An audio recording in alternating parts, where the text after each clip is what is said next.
Hi, I'm Jeff Moore, a teacher and linguist in Tokyo.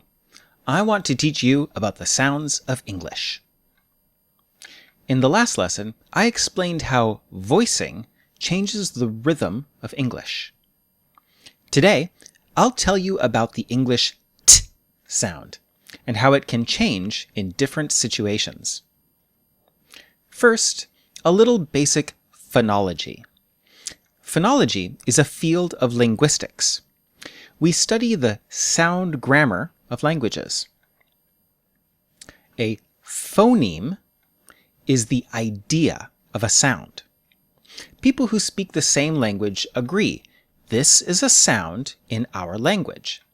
We use slashes to show a phoneme. An allophone is one way to say the sound.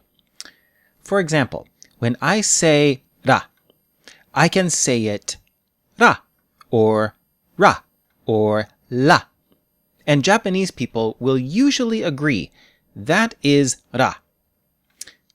Those are three different allophones for the Japanese phoneme. We use square brackets for those. Is that difficult? How about this? What is a ball? You know what a ball is. All of these pictures are balls. They look a bit different, but they're all still balls.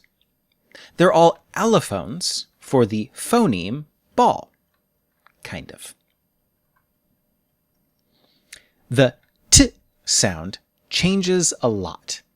The changes depend on the position of t in a word or phrase.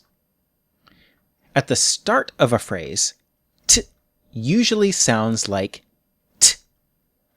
The small h means that there is a little air after the sound. Let's try some words. Talk. Talk. Attack. Attack.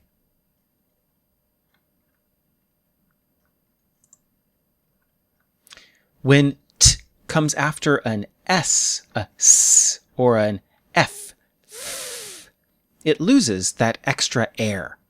Imagine that the s and f sounds steal the air. To many people, it sounds like the Japanese d sound. Stay. Stay. After. After. When t is between two vowels, a, I, u, e, o, I, e, o, Americans change it to a r sound. This is similar to Japanese ragyo. The change doesn't happen if the next sound is stressed, though. So let's try some. Butter.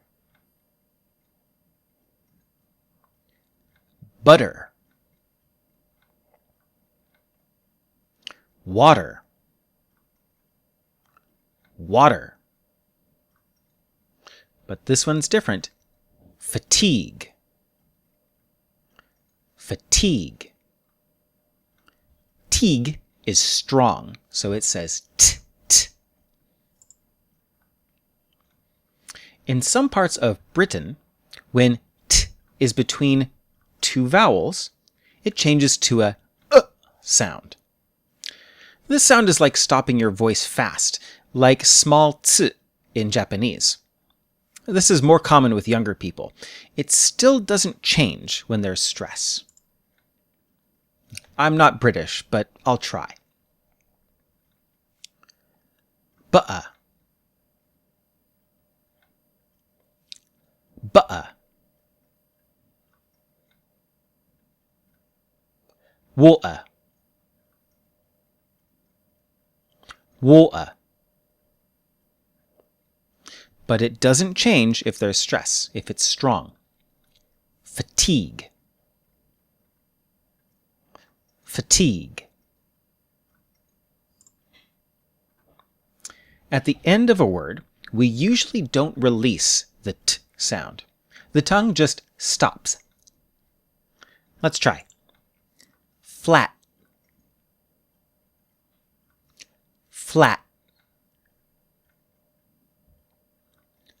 White.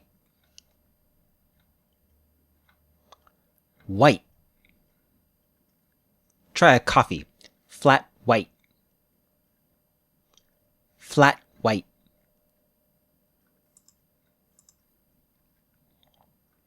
When the next word starts with a consonant, the t sound becomes like small tsu in Japanese. Let's try. Samu. Samu. Get loud. Get loud. Put down. Put down. Okay, in the next lesson, we'll talk about the n sound. Many Japanese people use when they speak English, but English doesn't have that sound, so you'll need to be careful. Thanks for watching. If you have any questions, please comment below. See ya!